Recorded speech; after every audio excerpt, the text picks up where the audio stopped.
Thank you, Mr. Speaker. And before I begin my response to the Queen's speech, I'm sure you're aware of the news from Spain today. That a number of Catalan politicians that have been arguing for self-determination, including a former Speaker of that Parliament, have been imprisoned. Mr. Speaker, it is right that politicians here and elsewhere throughout the world have the rights to argue for self-determination. And I'm proud to say that the Scottish National Party conference meeting today in Aberdeen has passed a motion in solidarity with our friends in Catalonia. Mr. Speaker, we stand with the Catalans that have been imprisoned for standing up for the rights of self-determination. Mr. Speaker, I rise to respond to the Queen's speech, and in the usual tradition I would like to pay tribute to the member for North East Derbyshire, who talked about the longest Parliament session since the Civil War, although I do wonder if he's talking about the Civil War in the Conservative Party. That's still ongoing. And indeed, which is still ongoing. And also indeed the... Well, actually, no, there is no Civil War in the SNP. I think you will find that the SNP is absolutely united. I would also like to congratulate the member for Truro and for Falmouth, who talked about singing, and I'm sure members of the SNP could give a number of suggestions, perhaps Ode to Europe or indeed Freedom Camoyi. Mr. Speaker, moving on to the very serious situation that we find ourselves in today. We have entered very dark days. Mr. Speaker, in just 17 days, the UK is set to leave the European Union. I want to take some time to reflect with the House on why the actions of this government are leading to such a tragedy. And, Mr. Speaker, I do not use my words lightly. Leaving the European Union is a tragedy. At the inception of the European community, it was stated that the contribution which an organised and living Europe can bring to civilisation is indispensable to the maintenance of peaceful relations. And, you know, maybe the Prime Minister might actually show some respect to the debate rather than sitting and laughing about those that established the European community. The European community was born in the aftermath of the Second World War, after two devastating world wars that brought death, destruction and misery. The European Union is the greatest example of political cooperation and of peace. Leaving behind the scars of war, the pain of loss, and instead choosing to take the hand of friendship across this continent.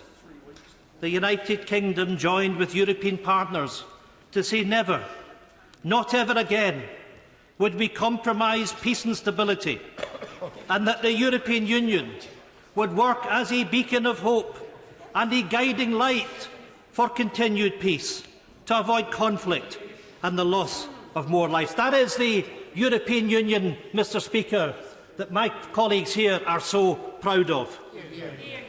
Mr. Speaker, for decades, the United Kingdom has played its role as an equal partner with member states across Europe in the pursuit of inclusion, of tolerance, of solidarity, of freedom and of peace.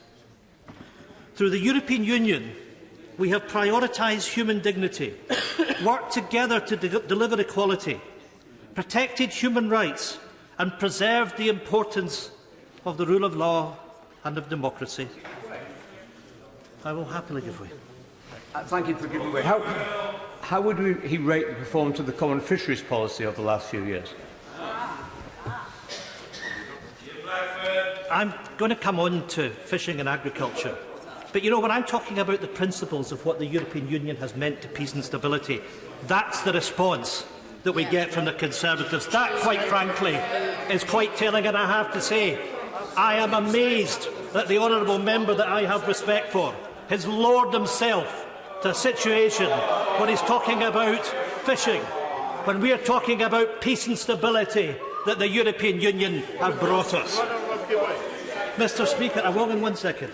Mr. Speaker, we have not yet left the European Union, and yet we have already have a preview to the Prime Minister's contempt for democracy and the lack of respect for the rule of law.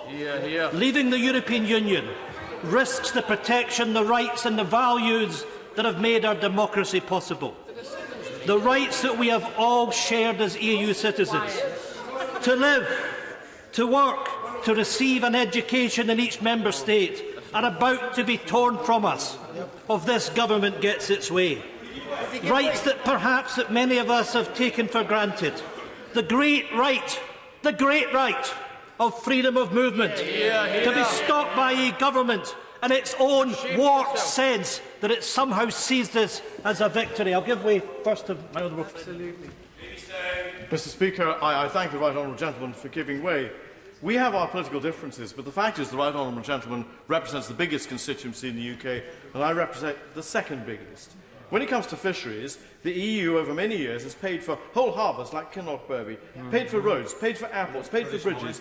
Is it not utterly reprehensible that there is nothing in the Prime Minister's plan to replace this crucial money for my constituents? I thank my honourable friend, and I didn't think we had that many differences, but there we are. But, you know, he's absolutely right. As I travel around Roskilde and Lochaber, and as he travels around Caithness and Sutherland, it's absolutely the case that the signs are everywhere as to what the European Union has brought to our constituents. The signs of the investment that Europe has brought to our constituents.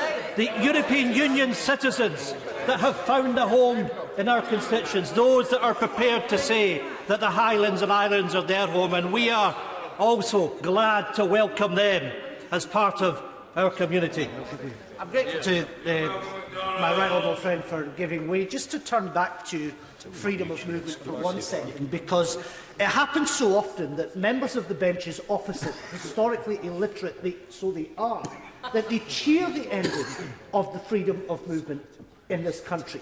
Isn't it the case that freedom of movement remains and will probably always be the greatest economic, social, cultural and peaceful diplomatic achievement anywhere, not just in Europe, but frankly anywhere in the world?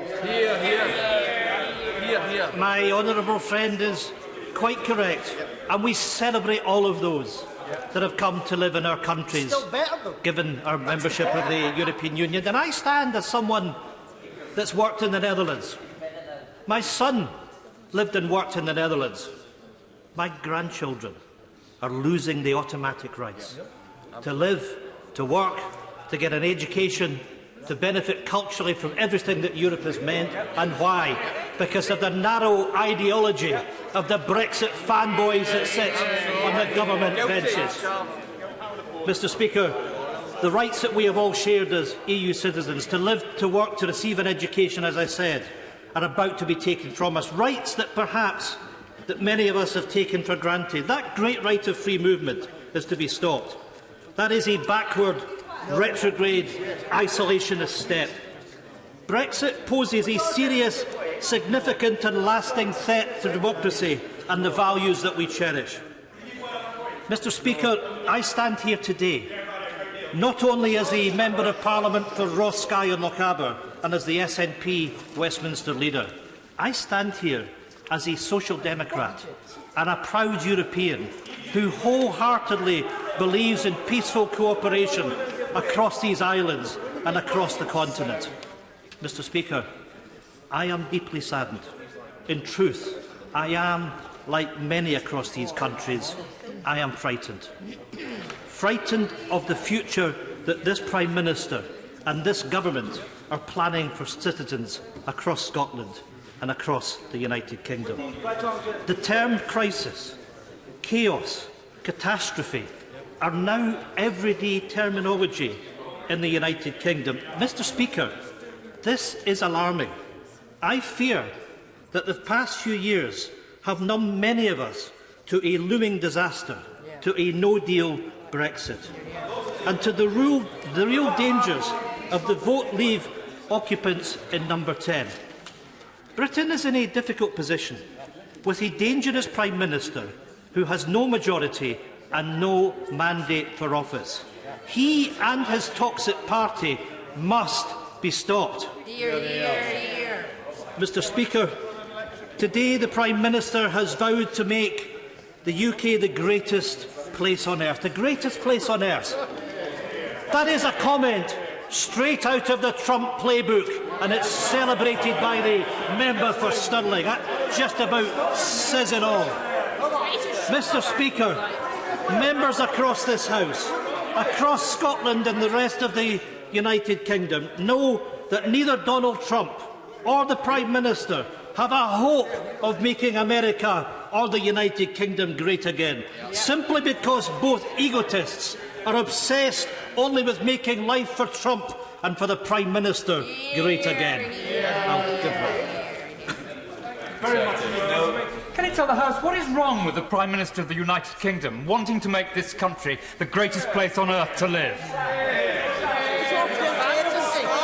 I'll tell you what is wrong with what the Prime Minister is bringing forward, because he wants to bring a catastrophe of a no-deal Brexit.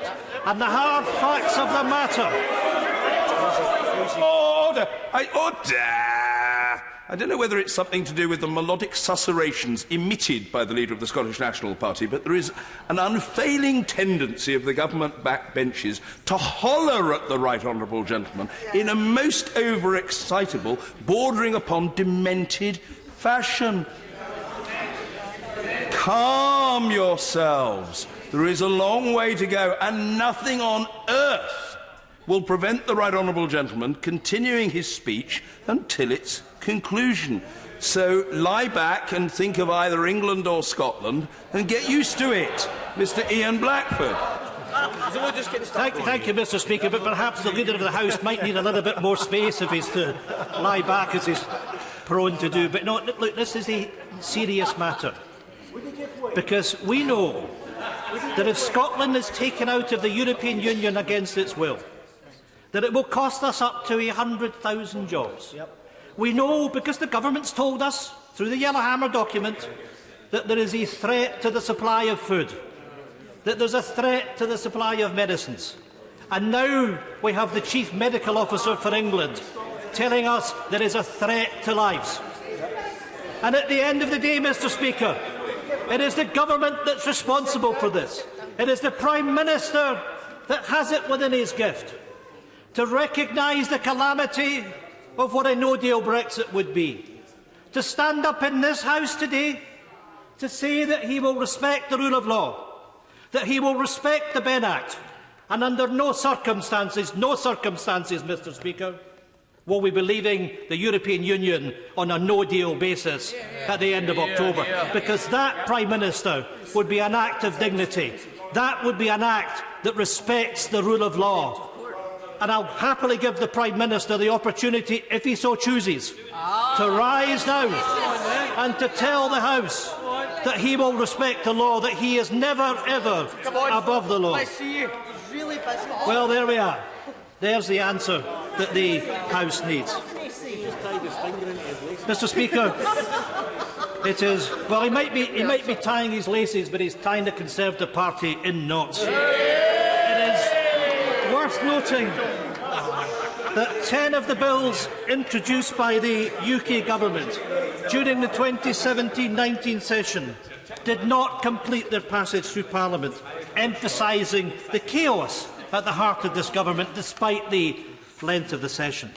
Mr. Speaker, in contrast, just last month, the Scottish Government set out its latest programme for government and continues to pass progressive legislation such as the Climate Change Act, committing Scotland to being a net zero society by 2045. Today announcing 22 bills, this government is not truly proposing a pathway for governance, it is a blatant egotistical electioneering.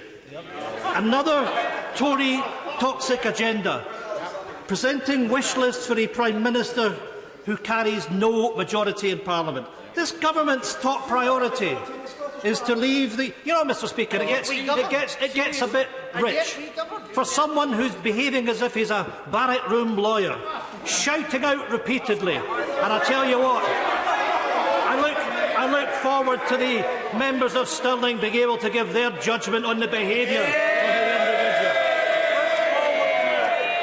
Mr. Speaker, the government's top priority is to leave the European Union, shows contempt for the majority view of Scotland that we should remain in the European Union. And it's about time that those that are temporarily here from Scottish seats representing the Tories, recognising that they should be standing up for the people of Scotland that want to stay in the European Union, not stabbing them in the back.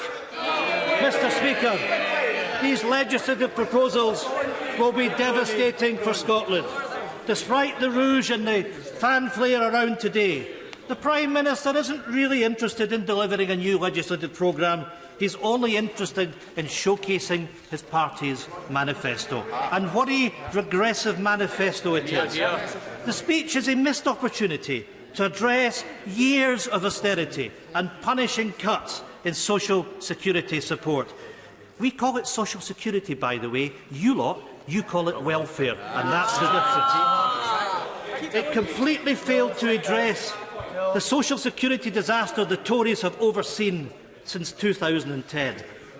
Mr. Speaker, the Scottish National Party is clear that universal credit should be radically reformed, and the absolutely disgraceful two-child cap on child tax credits, along with the appalling rape clause, must be scrapped immediately.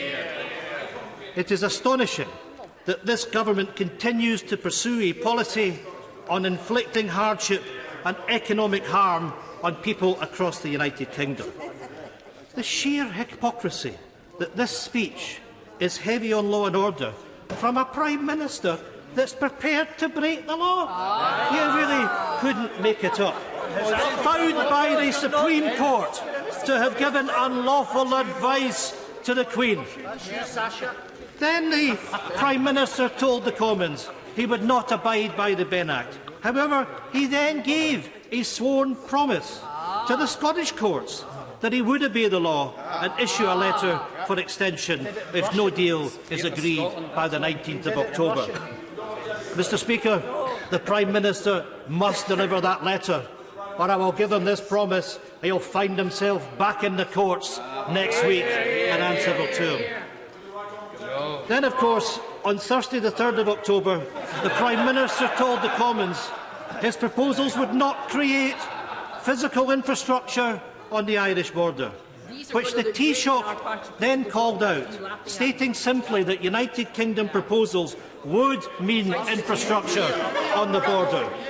Mr. Speaker, many across the UK will find it hard to stomach a Prime Minister talking about law and order when he himself shows the rule of law absolutely no respect. I thank my right honourable friend for giving way. In terms of law and order, would my right honourable friend agree that the Conservative Party has lost any shred of reputation with regards to keeping our communities safe? In constituencies like mine, within Slough, knife crime and violent crime is the highest on record, whereby communities are no longer feeling safe because more than 21,000 police officers have been cut, 7,000 PCSOs, 5,000 specials. That is why we need to get rid of this Conservative government. Would you agree? I absolutely agree with my honourable friend. He makes a great deal of sense, because the harsh reality is that the Conservative government has cut police numbers alarmingly over the course of the last 7 years. And it stands in direct contrast to the performance of my government, my Scottish government, that has increased police numbers in Scotland and has recognised the challenge that violent crime, that knife crime has meant, and how we have dealt with that in a progressive manner north of the border. So he is absolutely correct. And of course, in the context of everything that we're discussing today, we cannot ignore the behaviour that's exhibited in this place, and in particular the language that is used. The language of the surrender bill, accusing those of us that wish to stay in the European Union, that our constituents have voted for, that we are collaborators. And yet the Prime Minister and his cronies talk about freedom of speech and blithely ignore the abuse, the online threats, the death threats that many honourable... Mr. Speaker, I have to say, I find it remarkable that there are many members of this House that have spoken eloquently of the death threats they have faced. And what we had from the government benches was loud guffawing. The fact that we lost a member of this House a few short years ago, and we have this kind of behaviour. There are too many members of this House that are being threatened. And the behaviour that is exhibited in this place, is a clarion call to those that wish to send threats to members of Parliament. And I appeal to everyone, I absolutely appeal to everyone, to think about where we are, to think about the importance of the next few days. And all of us, and I mean all of us, have a responsibility of calling out misbehaviour whenever it happens. For all across the House, whichever party it comes from, we have a duty to make sure that we create respectful debate and dialogue. And I commit myself and my party exactly to that. I will give you the right honourable gentleman for giving way. He makes a powerful point about the way that we conduct ourselves in this place, and I'm sure he'll agree with me. It's absolutely beholden on all of us that we are careful with our language, and that includes the language of our supporters. And I have had abusive, well, goodness knows, Mr. Speaker, I've had all sorts of abusive texts from all sorts of people. But I have to tell the honourable gentleman that includes supporters of his own party. Well, honourable members opposite shouldn't get too excited, because I've had them from, supporters from that side of the argument as well. So wherever it happens, whoever it comes from, it has to stop. Can I thank my right honourable friend? And I absolutely agree with every word that she said. And it's absolutely important that all of us have got the stance that must be taken as we call out abuse wherever it comes from. Wherever it comes from, it is not acceptable. And as political leaders, because we are all political leaders in this place, we need to get away from the toxic environment that we live in today. And, Mr. Speaker, I make it clear that we believe that our days in this place are numbered, because we want Scotland to become an independent country in Europe. But the one promise, the one commitment that I give is that I want to. There's going to be a hard border. You couldn't make this up, could you? We're actually trying to deal. We're trying to deal with the issue of abuse in politics, and someone shouts out, "Well, there'll be a hard border." The point I was just about to make is that as far as we can possibly achieve, I want any debate on Scottish independence to be respectful. It has to be about the future of our country. It has to be respectful of all points of opinions. And everybody has a responsibility to make sure that takes place. I'm very grateful to him. One of the most depressing sets of conversations I've had in the last few days is talking to members who've decided not to stand at the next general election, because a number of them have said that they're not going to do so because they are frightened either for themselves or for their families, or more often for their staff. And I just wondered, regardless of this conversation about how we conduct ourselves in here and elsewhere, it just seems to me ludicrous that it has now taken more than 3 years for IPSA and the House authorities to be able to come together to agree protocols for making sure that there are proper security arrangements in every constituency home and constituency office. Is it not time we just got that right? In Blackford. Can I commend the right honourable member, because he speaks with absolute sense, and we have to give consignments to what is going on. I suspect there are not many members of this place that haven't had threats, many of them up to death threats. Let's be under no illusion. This is increasing. We all know it's increasing. And, of course, we need to make sure in particular that our staff members get protection. We've got to cool the temperature in this place. We have to accept the position of leadership that we all have. We are going to be going through some absolutely challenging days over the course of the next few days. Let's show some responsibility. Let's show leadership at what is a time of crisis. Hear, hear. I am grateful to the right honourable gentleman for giving way, because he asked members of this House to call out misbehaviour. Would misbehaviour be the leader of the opposition, the leader of the SNP, saying that the SNP want to radically reform welfare but don't actually want the powers transferred from this House to Holyrood? Would it be the leader of the SNP trying to say that Scotland's crime figures are better when serious and violent crime is at its highest level in Scotland under the SNP? And would he also agree that the SNP Scottish Government, led by Nicola Sturgeon, dodges the big ideas, makes bad policies worse and makes good policies bad? Not my words, but the words of Robin McAlpine, the Yes supporter, in an interview this weekend, who said the biggest impediment to independence is the SNP. Would you start listening to him? Very desperate. You know, it's not my job to give advice to the Scottish Conservatives. I would respectfully say it might be a bit better if you try to engage positively and proactively in the position that Scotland is in. I'm grateful for my right honourable friend for giving way, and I'll ask him a question about the United Kingdom Government's Queen's speech. In the Queen's speech placed before the House by the Prime Minister, it says, "As the United Kingdom leaves the European Union, my government will ensure that it continues to play a leading role in global affairs, defending its interests and promoting its values." Does my right honourable friend agree that leaving the European Union diminishes the United Kingdom of Great Britain and Northern Ireland's position, and plays no part in supporting people like my constituent Jagtar Singh Johal and Azim Zahari Radcliffe in determining their freedom and ability to return home, while this government diminishes the role of the United Kingdom in the global order? I have to say, and I take no joy out of this, that my honourable friend is absolutely correct. And we should be discussing Nazanin. The fact that Nazanin's daughter has come home, and we are grateful that that is the case.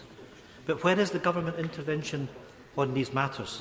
And there is no question that our voice internationally will be diminished, the fact that we are not round the table with our European partners. Mr. Speaker, I know I've taken a number of interventions and I must move on, and I will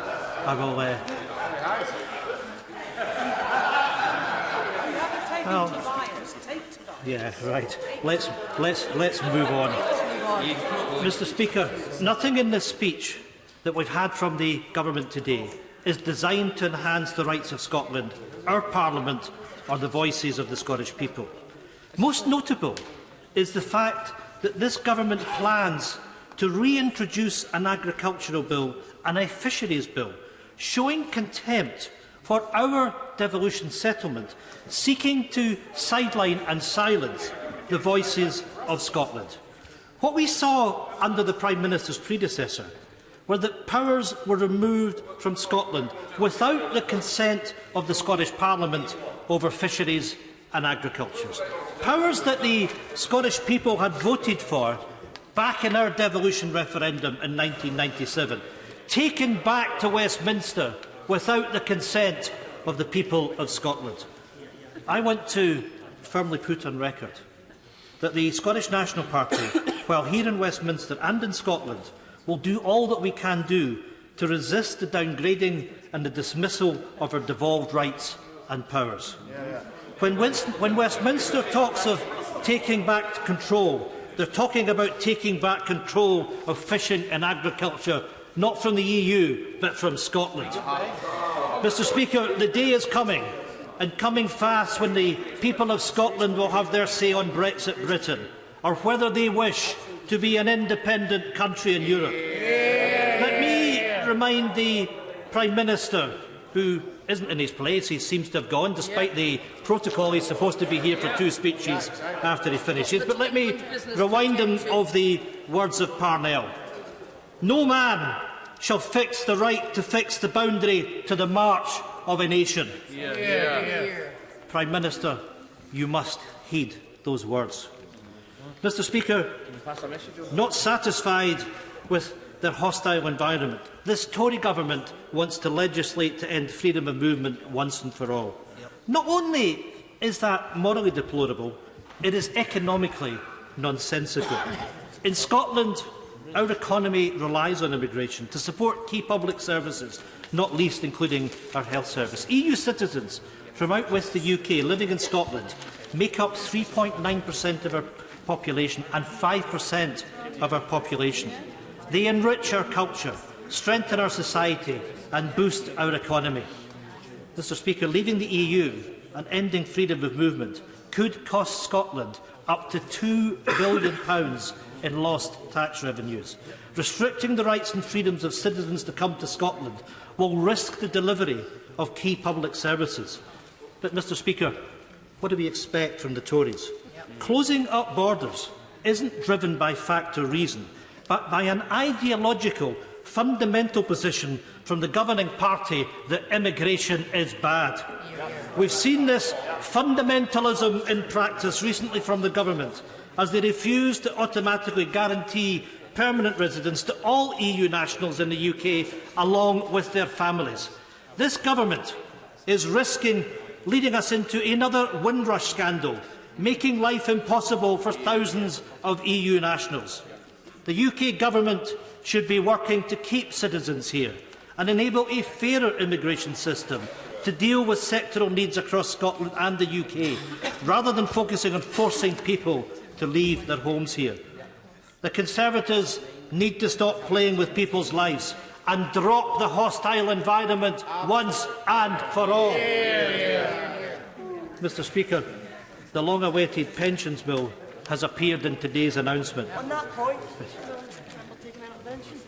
I thank my right honourable friend for taking that intervention, and I wonder if he's as confused as I am in that, listening to the Queen's speech and hearing the Prime Minister talk about the economic opportunities and how our economy is thriving under this Conservative government, how they can still somehow not find the money for women born in the 1950s who paid in for their pension and have not received a penny back. Does he agree that this is completely unjustified and that the Prime Minister would do well to remember that all these women have votes in this election that he seems so desperate to get?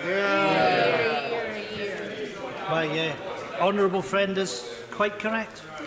There are 3.8 million women that are affected by these pensions changes, and we've been over this time and time again. The lack of notice that was given, in some cases only 14 months. The fact that some women have lost years of pension entitlement, in some cases tens of thousands of pounds. The callousness, the lack of consideration, the fact that many of these women are suffering is absolutely disgraceful, and they've had nothing but contempt from this government. I thank the honourable gentleman for giving way, and I totally agree with what he said about the women's pensions in the early 50s. Because he noticed something else that's been missing in the Queen's speech. Nothing given the Prime Minister's commitment to do something about pensioners' television licences. There's nothing in the Queen's speech about that either. Would you not agree with me? It should have been in the Queen's speech. I very often agree with the honourable gentleman. I absolutely agree with him on this. There ought to be a commitment in the Queen's speech that those that are over 75 will have their TV licence paid by the government. So my question to the Prime Minister is, where is it? Let's have that signal to those that are aged over 75 that they're going to have the comfort of being able to watch television and the licence being paid. I thank the honourable gentleman for giving way. We've just heard about the attack on women born in the 1950s. We've heard about the assault on the free TV licences, and we know about the changes to universal credit. Does he share my concern that this Queen's speech has done nothing to halt this relentless attack on pensioners? Absolutely. And let me say to my honourable friend that pensioners will be better off in an independent Scotland than they are with this Conservative government. Mr. Speaker, what a missed opportunity that we've had in the Queen's speech. While the SNP welcomes progress on bringing forward legislation on the pensions dashboard, the bill falls short in a number of areas. The 1950s women that we have discussed. The government have a responsibility to address this hardship that has been visited on hundreds of thousands of women. It must be addressed in this legislation. It simply cannot go on any longer. Moreover, the Scottish National Party has consistently called for the establishment of an independent Pensions and Savings Commission to deal with policy gaps in delivering dignity and retirement. If the Prime Minister and his government are really interested in delivering on preparation for later life, then they need to get real. Not everyone has a Tory trust fund to fall back on. We need robust and responsive policy to deal with the crisis in pension saving that we simply can't wait for. So I plead to the Government, don't mess this up. Establish the Commission and use the opportunity to deliver a pensions bill that actually delivers fairness for older people, rather than uncertainty, complexity and hardship. Mr Speaker, the Government have said as part of their efforts they will bring forward a new environment bill to set legally binding targets to reduce the use of plastics, restore biodiversity, improve water quality and cut air pollution. And we in these benches, we say, just about time. But while the Government at last have woken up to the reality of the climate crisis, the devil will be in the detail. Already, the United Kingdom Government is lagging behind the Scottish Government with its commitment of ending the climate crisis. The SNP Scottish Government has already in place more robust targets, so I say to the Government, if it's ready to face the reality that our world demands action now, then follow the lead of the SNP Scottish Government. Mr Speaker, members across the House know that the single market has been achieved by removing barriers to trade and having a single set of trade rules across all member states. I want to move on just because I'm conscious that other honourable and right honourable members want to speak. For businesses in Scotland, that means being able to sell their goods and services to 500 million people without paying any tariffs and without having to adhere to completely different rules in each country. Mr Speaker, an estimated 300,000 jobs in Scotland rely on our trade with the rest of the UK. The Tory trade bill will end all the economic progress that's been made. Furthermore, not unexpectedly, the Government has announced a bill on the withdrawal agreement, an agreement this Government has yet to reach with the European Union, or indeed with this House. Let's call it a fantasy bill. Yet the media reports suggest that the Prime Minister is looking to possibly legislate for the agreement on the 19th of October. That is this Saturday. Announcing on Monday a bill on an agreement that doesn't exist and expecting it to pass through this House on Saturday. Mr Speaker, what recklessness! The Prime Minister hasn't offered a Queen's speech today to set out his vision to protect our economy and communities from a disastrous no-deal Brexit, but instead to platform his election campaign days before he intends to drive the UK off the cliff edge. Mr Speaker, the Prime Minister is fooling no one. This isn't the beginning of a new Parliament, it is the end. And we in the SNP are absolutely crystal clear. We want it to end on our terms, not on the Prime Minister's. Deal or no deal, the Prime Minister is driving Scotland and the UK into economic catastrophe. His proposals do not keep Scotland in the single market and the customs union, and that will cripple our economy, risking jobs, livelihoods and delivering a race to the bottom on fundamental rights. These are not acceptable to the SNP, nor should they be acceptable to this House. Mr Speaker, there is a piece of legislation that should focus the minds of all members today. That is the Benn Act. In just 5 days, the Benn Act legally requires the Prime Minister to ask for an extension. His public utterances suggest that that will not happen. And we all know, that we cannot trust this Prime Minister to act in accordance with the law. We can't even trust him to turn up to Parliament. And I have to say, I am sceptical about the possibility of compromise. What exactly is the Prime Minister compromising, and who is he compromising with? Internally, the Prime Minister is seeking to play a crude numbers game, hoping a number of Labour backbenchers come to his rescue for any shoddy deal that he might be able to force through at the final hour. So I want to make the opposition of the Scottish National Party clear for the House, and I hope that the Leader of the Opposition and the Leader of the Liberal Democrats, listen carefully. Because, Mr Speaker, only by taking control of the House this week can we bring down and end the days of this government. That is the only way that we can assure that we can secure an extension and make sure that no deal can not become a reality. We cannot wait and trust the Prime Minister and his cronies in Number 10.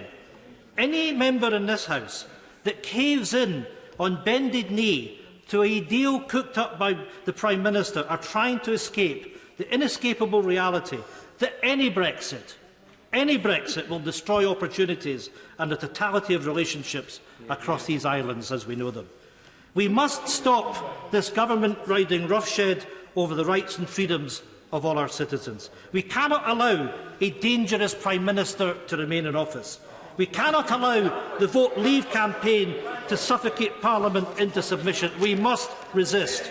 If opposition parties come together, we can take no deal off the table and resolve the deadlock once and for all by holding a general election to clear the decks. We must put our trust in the people. We must trust that after years of uncertainty, chaos and instability, that the public wants something better than this Tory government. That is our job. That is the job of any opposition, to oppose the government and to offer a better way. Mr Speaker, the Scottish National Party will not pay into the Prime Minister's hands and partake in his charade. We will vote down this Queen's speech. We're not in the business of backing Tory manifesto pledges, nor should others be on these benches.